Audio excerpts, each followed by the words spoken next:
So, hey everybody, this is Ingo once again. We start the show in about 5 minutes or so, and please hang on as soon as we just start the presentation and the show, and then we first show your videos, and then I think they get back to you in terms of doing the chats and the conversation.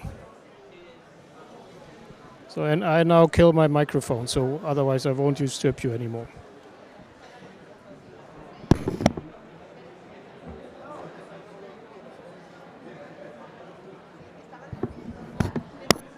One more question. You hear the sound from the room? You hear some ambience noise? If I turn it up, so do you know something? Okay, maybe the system kills it. I just grab me another microphone. Hold on a sec.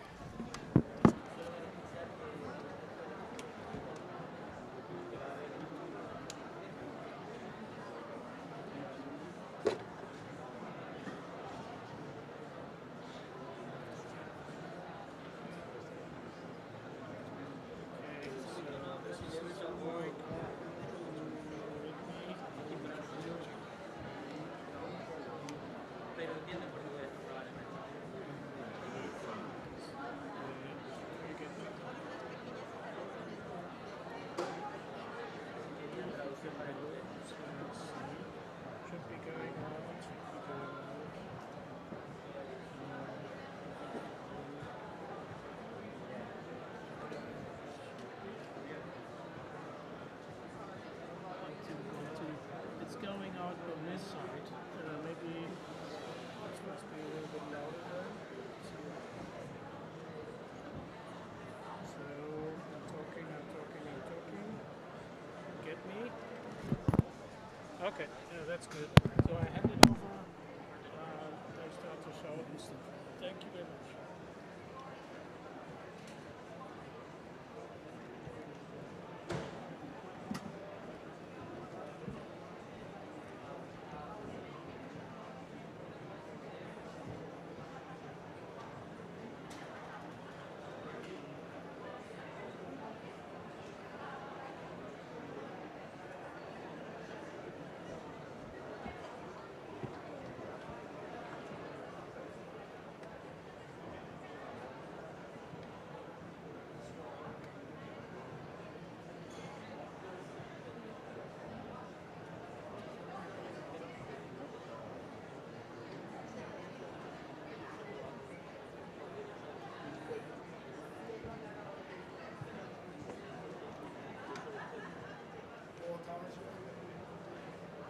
Boa tarde.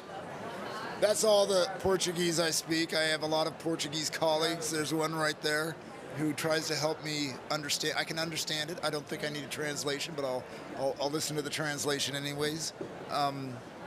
It's a real honor to have this panel to close the day on the Day of Science on Sustainable Livestock Production in America's Southern Cone.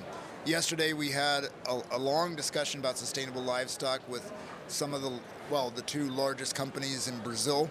But today we also have, because it's Science Day, we have the president of Embrapa, and we're honored to have you here, Dr. Sylvia. I'm going to say Sylvia so I don't mispronounce your last name, but I wanted to mention that ICA and Embrapa have this kinship that dates back to the founding of Embrapa, where we played a part working with the Brazilian government for Embrapa to come together, and then the first director or first president of Embrapa was a representative from ICA. So we're honored, we're thrilled that you're here. We recently, Dr. Otero, the Director General of ICA, recently visited Embrapa, where we agreed that we were going to create a fund or a scholarship called the José Ireneu Carral scholarship to really develop a South-South collaboration between Africa and Brazil, but also to work on Embrapa spreading its technology and the science and the knowledge that's created there with other parts of Latin America that are parts of our member state. And so we're delighted to have you here. We're delighted to end the Day of Science again to talk about sustainable livestock. And so with that, I'm going to pass it over to our moderator, Bruno Brazil.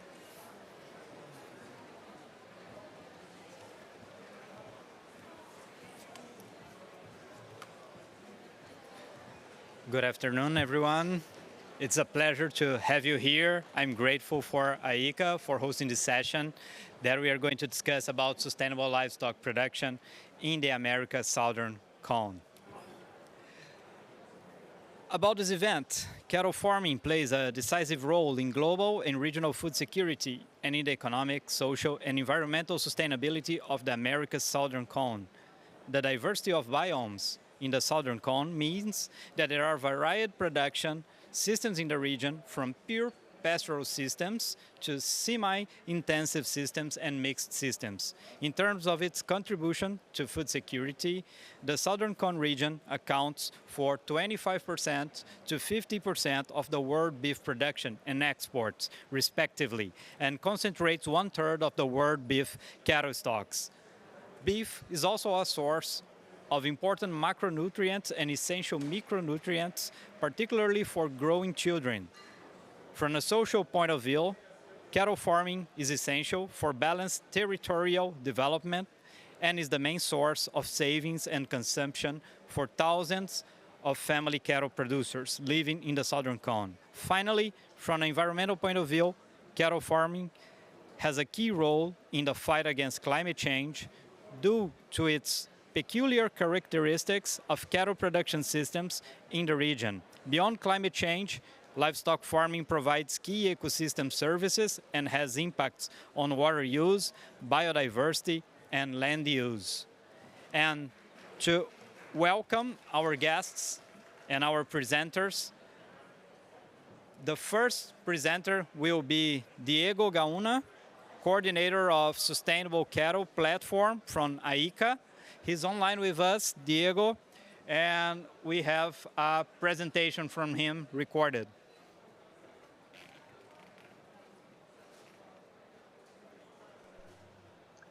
Hello, good afternoon.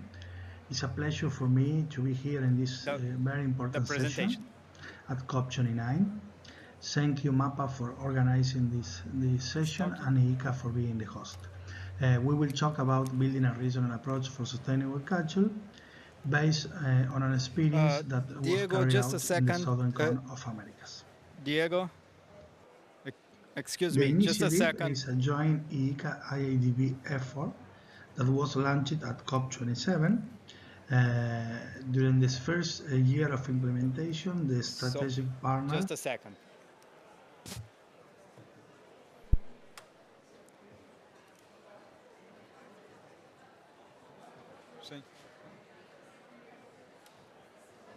So, now we have the image. Hello, good afternoon.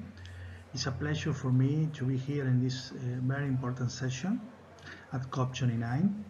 Thank you, MAPA, for organizing this session and ICA for being the host.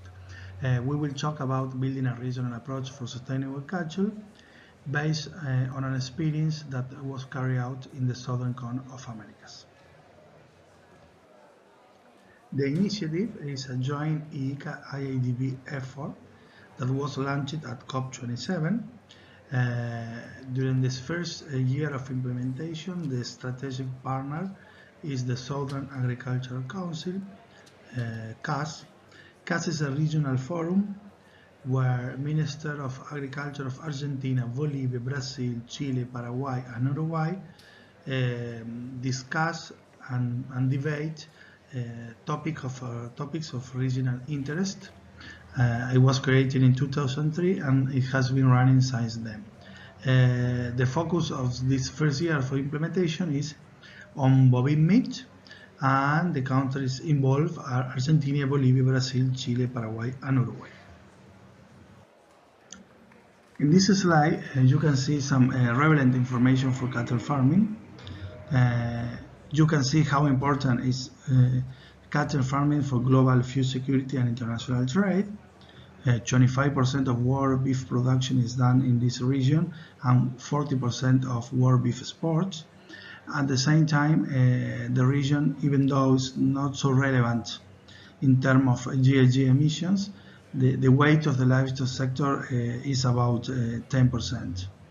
At the same time, more than 3 million farmers, mostly small and medium farmers, live and produce in this particular region of the world, and the region has more than 1/3 of cattle stock around the world. As you can see in this slide, the platform is ambitious, and we have 5 main objectives. Identify knowledge gaps, to build indicators to evaluate sustainability, especially at regional macro level, to integrate different stakeholders along the value chains, to communicate the differential attributes of regional production system, in particular because in our region there is many different production systems based on the biomes and the traditional culture, and finally to catalyze regional resource and efforts. We started our work trying to find what are the key topics that should be addressed in our particular region. We did interviews and we ran surveys and have had dialogues within private and public stakeholders, and we defined these 17 topics that cross the 3 classic dimensions: economical, environmental, and social. And you can see many different topics as animal health and gender gap and animal welfare and social responsibility. Any of these topics were selected by stakeholders like important and relevant for our particular region of the world. We produced during the first year of the platform 5 main studies. You can see in the slides the kind of studies and the name of the studies that we did during the first year. The detail of each study you can find in the executive summary that we have for this platform, and then we will talk a little more about that. If you click in this link, visualization, you can get access to a visual tool that it will show you all the initiatives identified during this mapping. We identify around 270 initiatives, and we classify them based on these 5 big groups, like policy frameworks, multi-stakeholder initiative, public policy programs and projects, private initiative, and feature studies. I invite you to go to this link and to see the details there. Beside the mapping, we start exploring some indicators for sustainable cattle, proposing some candidates. We identify around 18 indicators. You can see the examples there, 4 examples related to air, water, biodiversity, and ecosystem, and human well-being. In our objective in the second phase of implementation is to calibrate, to establish the baseline of each indicator, and to start evaluating the sustainability of our region, livestock in our region. I almost close to the 6 minutes assigned, so thank you very much for your attention. You can enter to this link where you can find more information about this initiative, and then you can access to this report which summarize the first year of implementation. This report is only in Spanish right now, but soon it will be available too in English and Portuguese. I'm now open to any question or discussion. Thank you very much again. Thank you for Dr. Gauna for the insightful presentation. And now we are going to show the presentation from Dr. Elina Barras, Coordinator of Sustainable Livestock Technical Group of ProSisur, also online. Good afternoon.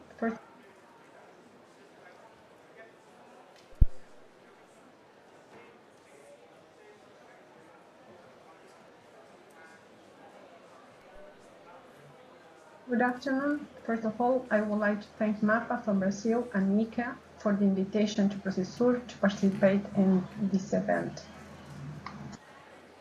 I'm here presenting on behalf of the Sustainable Livestock Working Group of Procesur that is integrated by the National Agricultural Research Institute of 5 countries, Argentina, Brazil, Chile, Paraguay, and Uruguay, and INCA.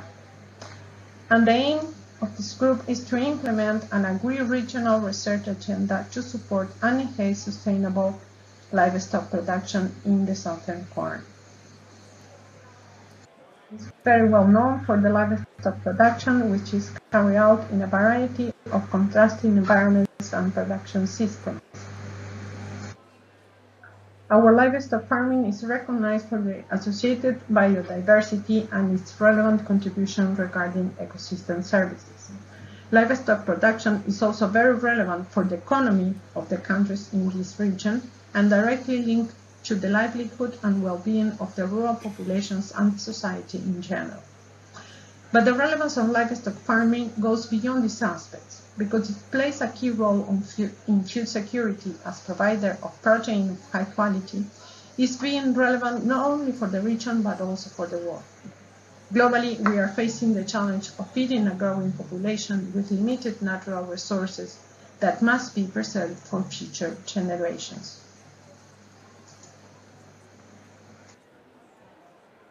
This challenge, which is also an opportunity for economic growth and development in these countries, should also take into account the incidence of the livestock sector on total greenhouse gas emissions. Cattle production explains a significant proportion of total emissions, mainly because of the enteric methane emissions.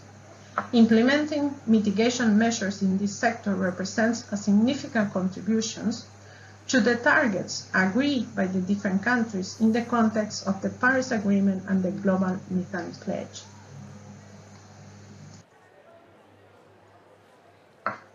Because of this, our current focus in the agenda is to develop strategies to mitigate greenhouse gas emissions, particularly methane emissions, while keeping in mind other environmental dimensions and considering the economic and social sustainability of the sector, given the relevance that it has for the region and for the world. In the first phase of our work, what we did was to generate the necessary information, our inputs, for an initial characterization of what was happening in the region. For this, and after the first meeting of the group, a series of webinars were organized, including 3 main areas. First, the greenhouse gas inventories in all countries, then the methodologies and ongoing research on different greenhouse gases and carbon sequestration, and third, how the impacts on mitigation strategies are quantified at the farm level and as well as regionally. This information is publicly available, as you can find the webinars on YouTube. And this information is also becoming a technical report, a sort of white paper. And in combination with this, from our perspective, it was also important to consider and integrate the vision and perception of key actors and stakeholders who are essential for the successful implementation of mitigation strategies. This was achieved in a workshop organized in coordination with the platform presented by Diego Gauna, with the participation of representatives of the main actors in these sectors. This was fundamental to achieve our first products in this first year of work. First of all, we define the first priority topics, and we consider the greenhouse gas inventories as tools to identify gaps in which research can contribute to improve inventories across countries. Second, the collaborative research on mitigation strategies to identify the priorities areas for research, to be able to establish the key criteria for the implementation of effective and feasible strategies. Third, to ensure the articulation and interaction between greenhouse gas inventories groups and research groups, An official space for coordination is being promoted, and we are taking actions in this direction. Finally, or additionally, a first project aligned with what I just mentioned was elaborated and submitted. This project aims to estimate the productivity, environmental, and economic benefits for farmers from implementing greenhouse gas mitigation strategies in the cattle sector. These results are very relevant for the definition of the next developments, investments, and coordinated actions, providing useful information for governments and policymakers, as well as clear signals for the research agendas of the National Research Institute.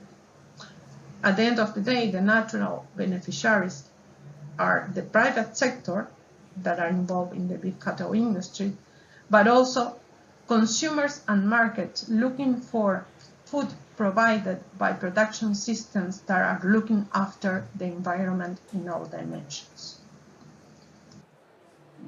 Just before finishing, I would like to remark that the challenge of building a common research agenda is being addressed by the National Research Institute within Processor, and the roadmap for this, and although it's coming from a research working group, considers the stakeholders and actors of the livestock industries to be able to put in place effective research programs and deliver effective alternatives supporting sustainable livestock farming in our region. Finally, I would like to thank again for the invitation and thank you for your attention. I'm very happy to take any questions. Thank you very much, Dr. Navajas, for the brilliant presentation. And now I welcome Dr. Hassin Huang, Chair of the Global Agenda for Sustainable Livestock, GASO, from FAO. He will also make his presentation online.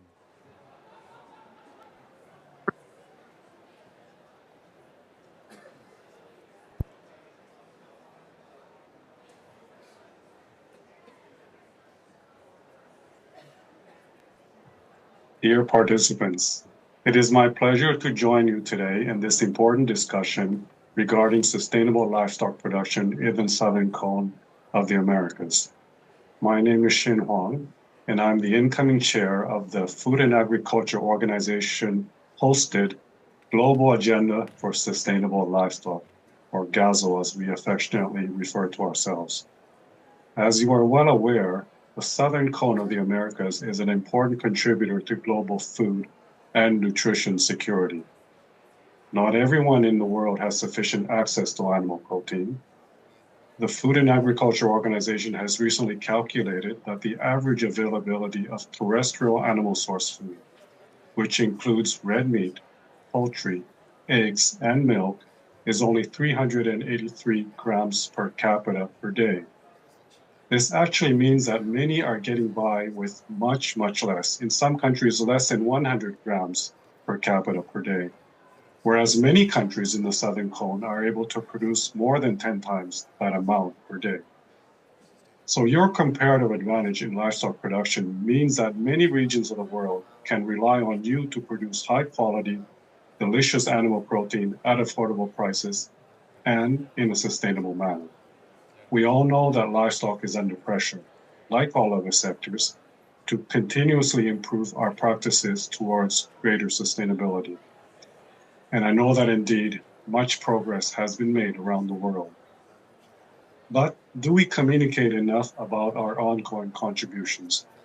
Do we discuss with our critics, especially the ones who would like to engage in constructive dialogue? This is the main contribution of the global agenda on sustainable livestock. So what exactly is GASO and how does it contribute to sustainable livestock discussions around the world? We bring together stakeholders with many viewpoints, including those from governments, from academia, from the private sector, from pastoralists and social movements, and NGOs, or the non-government organizations. As a multi-stakeholder platform, we are able to have a full discussion on hot topics, which often have public and private good elements, which require diverse views and therefore different stakeholders. and which need consensus not only within the livestock sector, but also outside of the sector. And finally, we have discussions that cannot be addressed by any single stakeholder group alone. Now, the basic premise of the Global Agenda for Sustainable Livestock is that we recognize all production systems, big or small, intensive or extensive, using different methods, all contribute to sustainable livestock production in their own way. Therefore, we consider that no one size fits all, and that solutions should be developed according to national and regional needs. And of course, we do this through a science and evidence-based approach to developing best practices. I would like to close with a few words on the future of GASL, because now we actually have a new context and new opportunities. And the new context is very strong support from the FAO to bring the multi-stakeholder viewpoint to global discussions on sustainable livestock. And an important part of this new opportunity is the FAO's recently announced Global Plan of Action on Sustainable Livestock Transformation. This actually allows discussions at a global level to have synergies with FAO discussions, which then can reach most of our member country governments around the world. So this is really an important and exciting occasion that livestock sector must engage in, and we should not miss this opportunity. Let me summarize. Livestock is at the center of discussions for food security and nutrition security, livelihoods and economic growth, climate and natural resource use. And we all understand that livestock makes important positive contributions in all these areas. But we must also engage all stakeholders, especially those providing constructive criticism. And this is perhaps the biggest contribution that GASL makes in this global discussion. I am very much looking forward to working with you, and thank you very much for allowing me to participate today by video conference.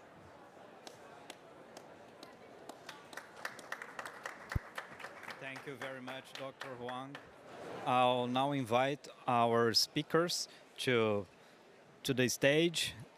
Dr. Silvia Masrua, President of the Brazilian Agricultural Research Corporation, Embrapa, and Processur President. Ms. Liege Correia, from the Brazilian Table on Sustainable Livestock. And Dr. Muhammad Ibrahim from the Inter-American Institute of Cooperation on Agriculture, IICA.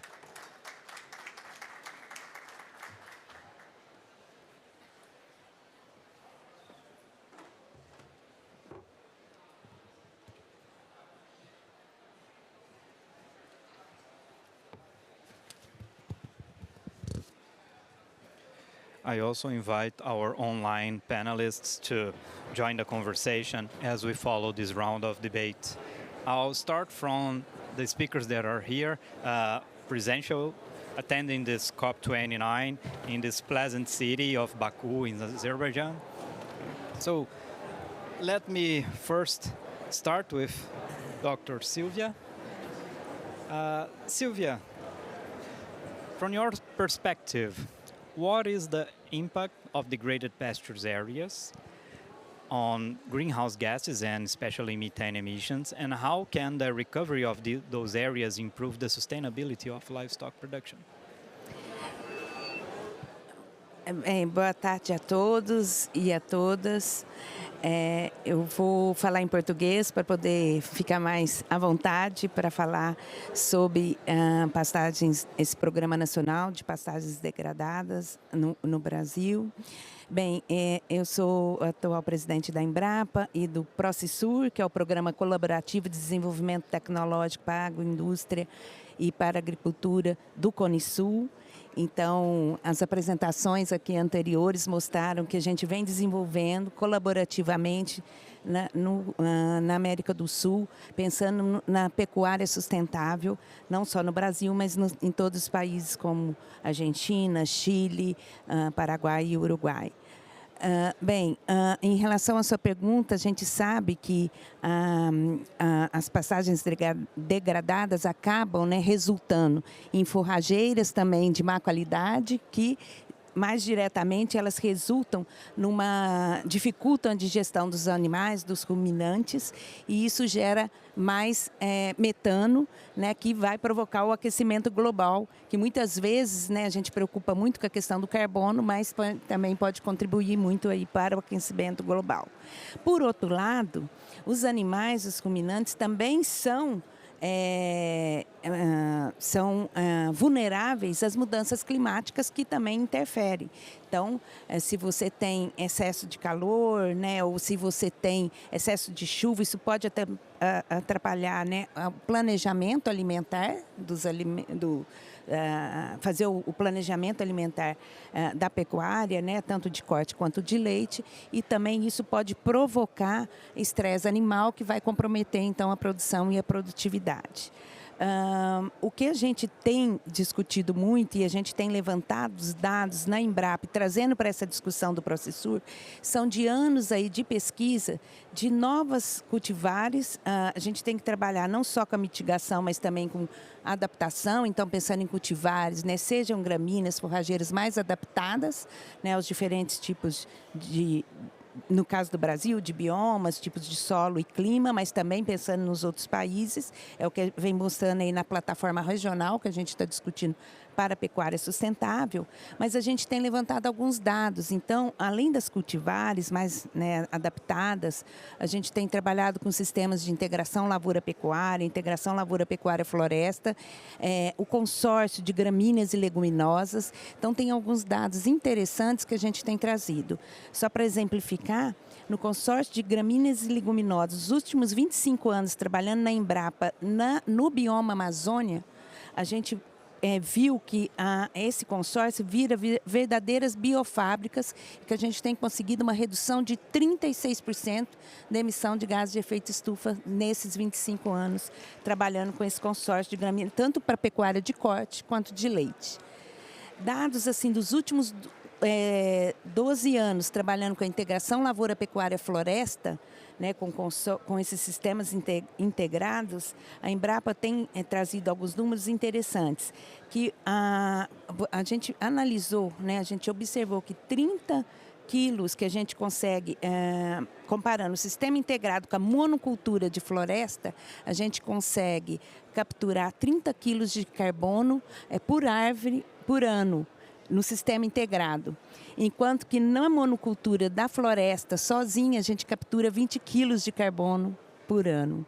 Então, são dados hoje que a gente consegue, assim, dos últimos 20, 30 anos, trazer, né, e para mostrar como que a pecuária sendo sustentável, se você tiver cultivares adaptadas, práticas de manejo mais sustentáveis, né, você pode garantir, né, os compromissos assumidos, aí, os compromissos climáticos que a gente está aqui na COP29 discutindo, mas também com isso aumentar a produção e a produtividade de maneira sustentável, não só do ponto de vista econômico, mas também ambiental e social, e também aí contribuir também para melhorar a produção, agregar mais valor, trazer aí, com isso nós temos que trazer, além dos critérios de sustentabilidade, de rastreabilidade e transparência no processo de produção. Então é outro desafio que a gente tem para trazer essa transparência no processo de produção aliado à sustentabilidade. Dentro do pecuária sustentável que a gente vem trabalhando, trazendo esses indicadores e números, mas também trazendo a rastreabilidade para mostrar como que com práticas mais, com práticas de manejo mais sustentáveis, com cultivares mais adaptadas, a gente pode sim ter uma pecuária sustentável nas 3 dimensões. Thanks, Sylvia. It's great to hear how Embrapa is helping to gather all this data and to show the sustainable livestock production in Brazil and in the tropics. I'll now move on to Ms. Liege Correia. Liege, As you know, livestock farming has suffered strong pressure in recent years. However, we see great advances in the implementation of sustainable practice and technology. How does the private sector see the situation and what can be done to change? Boa tarde a todos e a todas. O setor privado, em termos da pecuária no Brasil, tem avançado nos últimos anos, até em razão de perceber o quanto o Brasil tem um potencial enorme na recuperação de pastagens. E quando a gente fala em recuperação de pastagens, se nós levarmos em consideração as áreas degradadas que o Brasil pode recuperar para a produção de alimentos, isso inclui também grãos, a gente tem um potencial enorme. Então, em termos de números, quando a gente olha para o Brasil, a gente tem 40 milhões de hectares de áreas que podem ser abertas legalmente no Cerrado, por exemplo, e a gente tem dados levantados pelo Ministério da Agricultura, 40 milhões de hectares disponíveis para recuperação de áreas já abertas. Então, como o setor privado tem visto, primeiro, a gente conseguir trazer o produtor rural para a mesa para conversar, porque muitas vezes a gente fala aqui em nome deles, mas a gente não tem o componente do produtor que vai implementar isso, implementar com ciência. E a ciência, apesar dela ter trazido coisas modernas, não necessariamente são coisas novas. Então, quando a gente fala em agricultura, em pecuária regenerativa, isso já são informações que a gente tem há muito tempo, mas que agora a gente entendeu que é um processo de integração, não só da parte de preservação do solo, mas também, como a Silvia colocou, da parte de integração lavoura-pecuária, por exemplo, e preservação de floresta, né? Então, a gente pode tanto produzir o componente florestal, como a gente pode e deve garantir a preservação das reservas legais que já estão previstas no Código Florestal. Então, o que tem sido muito interessante acompanhar como setor privado é a gente perceber que, finalmente, a agenda para a implementação do Código Florestal, para garantir os remanescentes que a gente ainda tem e, ao mesmo tempo, a produção com práticas sustentáveis, como o próprio plantio direto que a gente já faz há anos no Brasil, é perceber que todas as nossas fontes de informação que vêm de muitos anos, agora estão sendo atualizadas, implementadas e divulgadas. Então, isso só reforça o papel do Brasil no sentido de espalhar essa tecnologia e de contar como isso funciona na prática dentro do nosso país. Então, a gente tem estimulado os produtores a virem para o debate para mostrar para o mundo, em especial para aqueles que ainda têm dúvidas em relação a esse papel fundamental do Brasil na produção de alimentos de forma sustentável, o que e como a gente está fazendo. Thanks, Liege.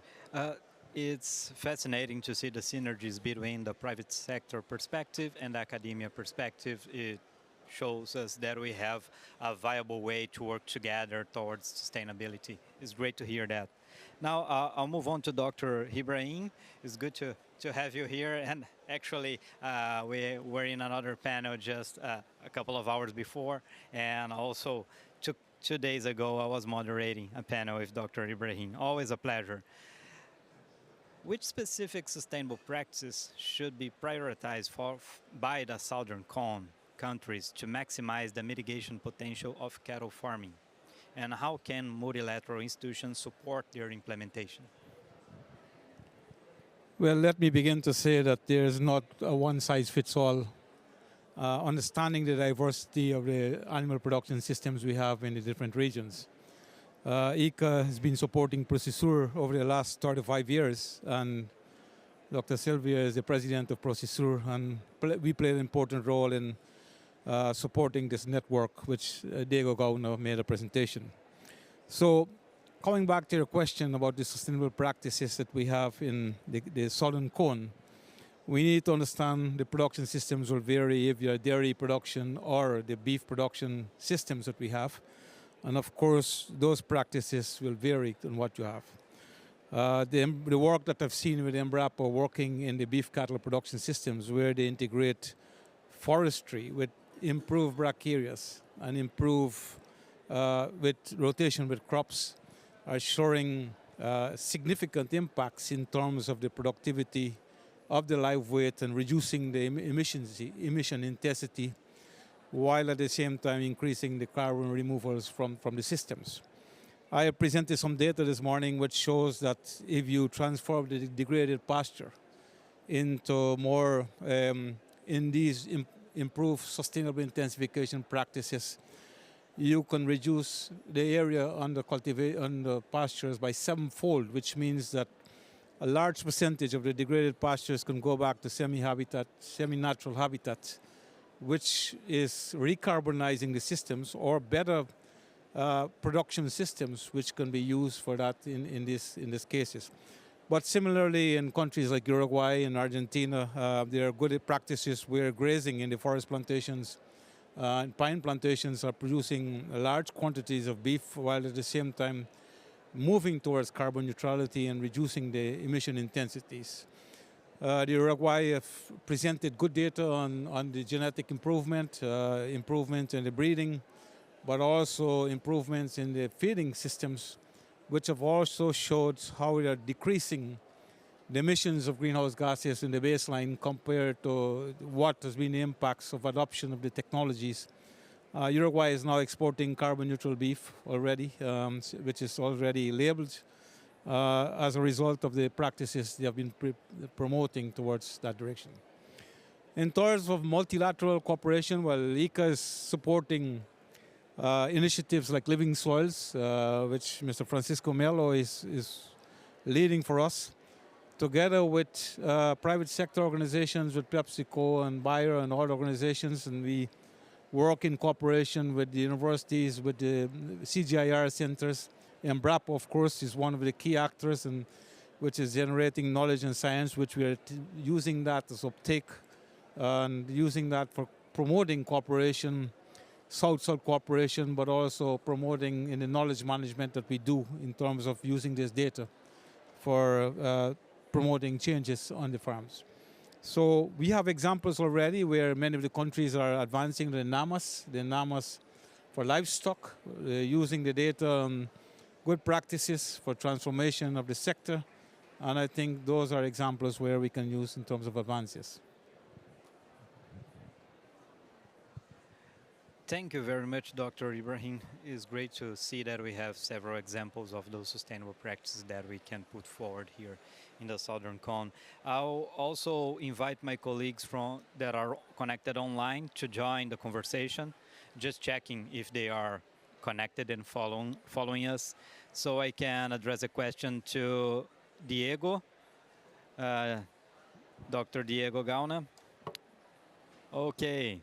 So, Diego, can you explain to us what are the main challenges of running those platforms at a regional level, as you have shown to us in your presentation, and what would be the next steps for this platform?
Thanks very much, Diego.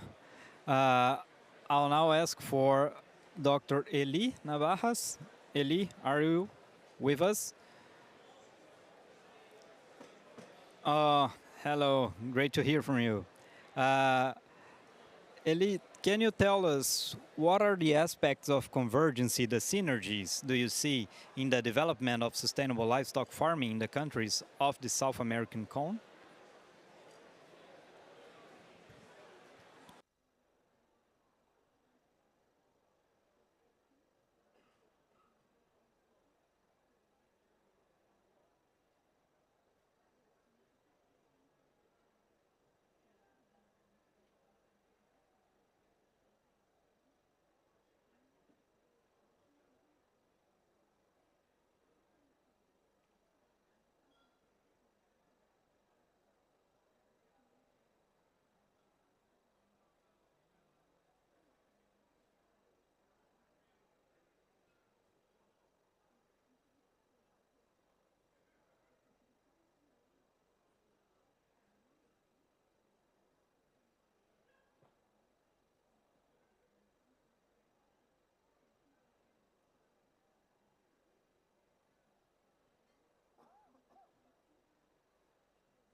Thank you very much for the well-grounded considerations, Dr. Navajas.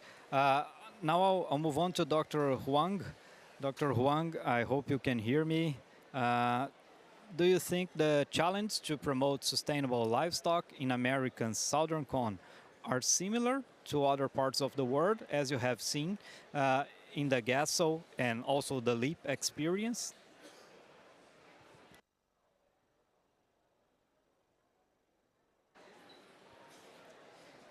Dr. Huang, can you hear us?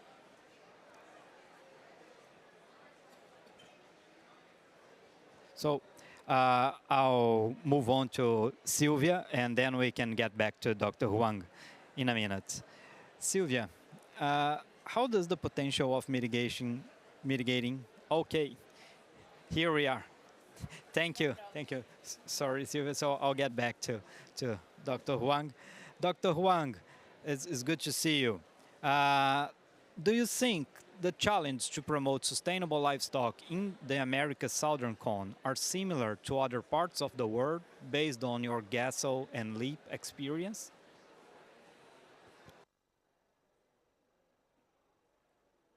Yeah, I can hear you. We can hear you well.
Thank you, Dr. Huang, and thank you for highlighting the benefits that livestock production can provide, going beyond food security and also for environmental services.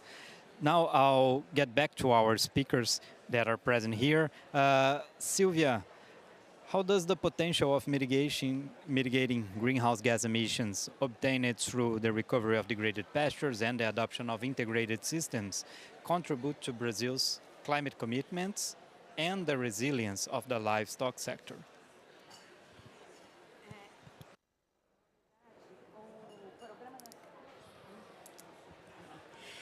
Desculpa. Na verdade, o Programa Nacional para a Recuperação de Pastagens Degradadas, ele foi um programa que está sendo estruturado pensando como utilizar as tecnologias mais adequadas para a recuperação de pastagens degradadas. E essas tecnologias, nós temos trabalhado PC, Programa da Agricultura de Baixo Carbono. A gente evoluiu desde... A Liege comentou aqui que várias práticas que os produtores brasileiros já adotam, plantio direto, sistema de integração lavoura, pecuária, floresta, bioinsumos, tem várias tecnologias que o Brasil já vem trabalhando durante muitos anos e a gente tem uma política pública, né, do Ministério da Agricultura e Pecuária, que é o Programa da Agricultura de Baixo Carbono, que é o Programa da Agricultura, o ABC, agora ABC+, e agora Renova Agro, né? Que é para estimular o uso dessas tecnologias, mas isso não tem... nós temos a demanda de aumentar a produção e a produtividade de maneira sustentável, seja no Brasil ou nos outros países, para ajudar a garantir a segurança alimentar. Então, o Programa Nacional de Recuperação de Pastagens, ele vem trazendo essas tecnologias que a gente já tem, mas de uma forma estruturada. Então, a gente está criando essa nova política que ela vai... nós mapeamos aí os 40 milhões de hectares, dividimos em níveis de degradação severo e intermediário, cruzamos essas informações com os dados do zoneamento agrícola de risco climático para 44 culturas, para 5 mil municípios do país. Então, aí a gente começa a analisar para cada dos estados brasileiros, quais as tecnologias que primeiro, se você vai transformar de um pasto mal manejado para um pasto bem manejado, ou se vai entrar com a agricultura. E se for entrar com a agricultura para a recuperação desse pasto, então quais as tecnologias que nós vamos ter que trabalhar para fazer isso de maneira sustentável. Então esse é um trabalho que está sendo, dentro dessa política, dividido na parte técnica, onde a gente está levantando essas tecnologias. A gente está se organizando com a Embrapa, junto com o Ministério da Agricultura e Pecuária, junto com outros atores e o setor produtivo, como que a gente vai incentivar, mas também a questão da extensão rural, transferência de tecnologia, então trazer da ciência o que tem, como que a gente vai fazer isso para levar os produtores rurais, seja na parceria público-privada, seja dentro das instituições públicas, como ajudar a levar essas novas tecnologias e também a questão de políticas públicas. E aí para incentivar, né, dentro do crédito rural, o produtor que utilizar, né, a recuperação dessas áreas e utilizar as tecnologias preconizadas, né, pelo Programa de Agricultura de Baixo Carbono, a gente pode ter uma redução de juros, né, na hora do empréstimo. Então, isso é uma maneira de você trabalhar de forma sistêmica, trazendo as informações da ciência, usando essas tecnologias, incentivando o produtor através do crédito rural para que ele possa utilizar mais essas tecnologias. Então, é nesse modelo que a gente vem trabalhando junto ao Ministério da Agricultura e Pecuária para que a gente possa incentivar mais os produtores a adotar e a gente aumentar a nossa produção e produtividade. É uma previsão de aumento de 40% da produção e da produtividade. Então, a gente imagina que em 10 anos, em 50 anos, nós aumentamos a nossa área plantada no Brasil em 140%. Em 50 anos. E aumentamos a nossa produção e produtividade só em grãos em 580%, isso 5 vezes a mais. E é estimado que com esse Programa Nacional de Recuperação de Pastagens, a gente aumente 40 milhões de hectares, 4 milhões de hectares por ano, né, com boas práticas, sem necessidade de derrubar nenhuma árvore, só usando a recuperação de áreas degradadas. E isso, então, contribui com os compromissos que o Brasil assumiu desde a COP em Paris, né? A gente já vem trabalhando nesse modelo, mas isso, então, vem ao encontro da gente, os compromissos que a gente assumiu. E agora também a gente está trabalhando para que na COP30 a gente aproveite esse momento da COP no Brasil para mostrar, através do que a gente desenvolveu nesses 50 anos, e principalmente essas vitrines tecnológicas, com essas tecnologias, sistemas integrados, trazer e mostrar que o pessoal, todos os países possam conhecer, né, o que a gente vem desenvolvendo mais de perto. É uma oportunidade, então nós estamos preparando a Embrapa para trazer essas tecnologias como vitrine tecnológicas.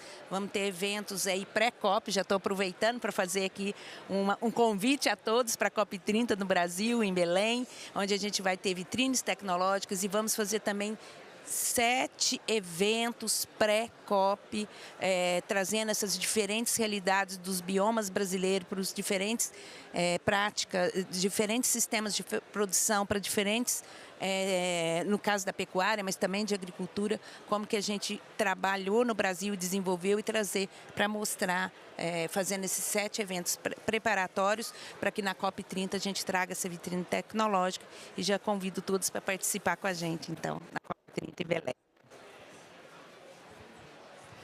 Thank you, Sylvia, for providing us this great example of how science and policymaking can work together. And I'll move to one last question to Ms. Liege. Given the growing demands of international markets regarding sustainability standards, how can the Brazilian industry balance the need for quality standard and consistency in product delivery with the adoption of sustainable practices?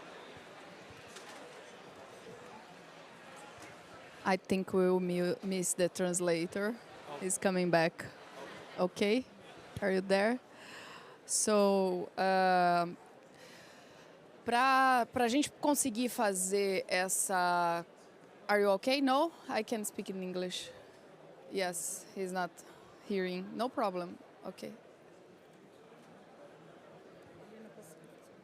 Consegui. Let's go, ok? Are you there?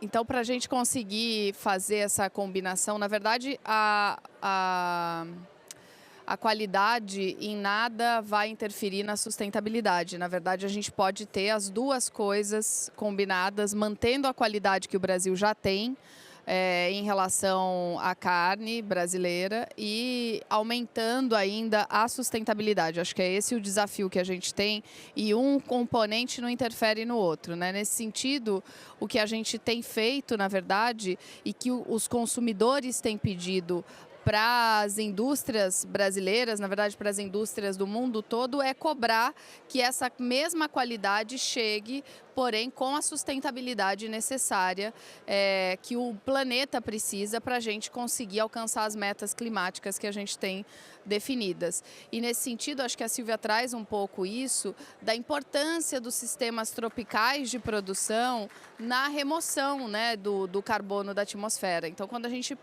coloca uma pastagem bem manejada, a gente vê que o sistema ele se torna carbono negativo, ou seja, ele absorve mais do que aquilo que ele emite ao longo do processo. E é nessa linha que a gente precisa estimular não só a ciência, mas também estimular que chegue essa informação da importância da produção tropical.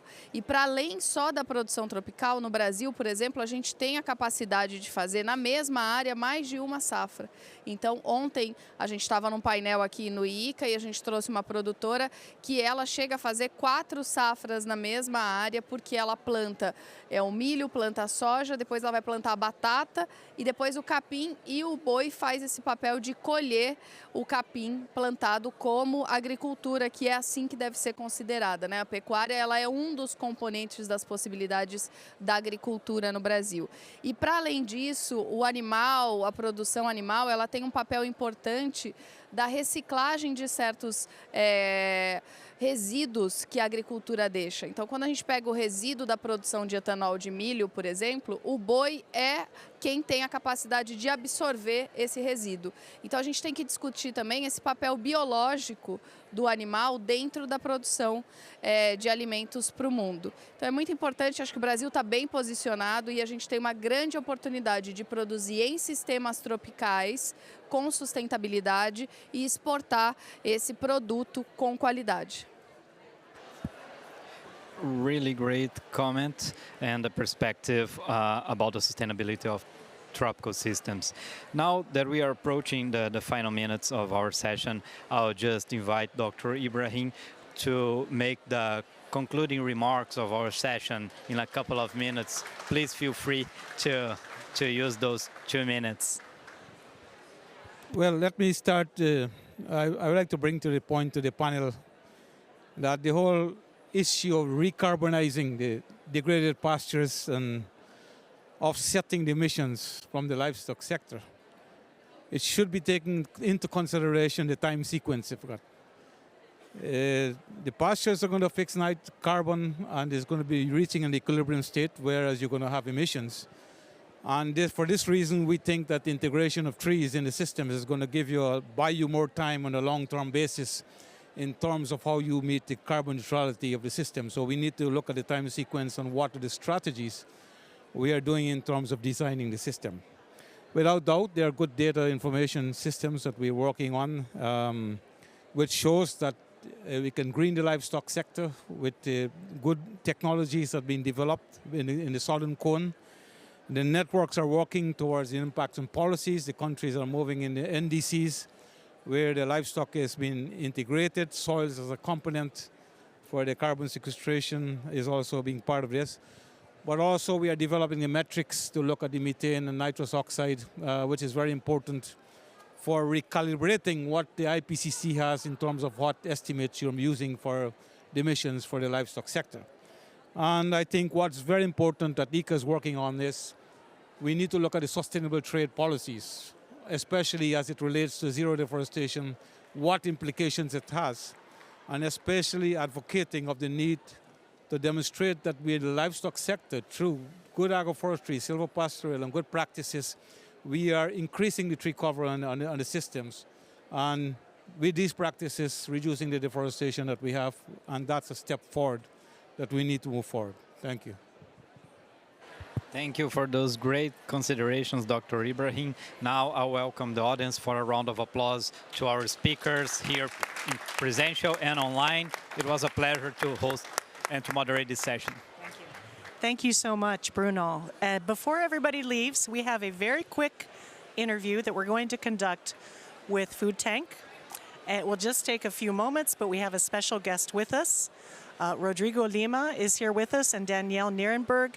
Please, if you can take a seat here. Before we start our happy hour, we're going to have a very short interview. So we'll take a quick photo of this group, and then we invite Rodrigo and Danielle to the stage.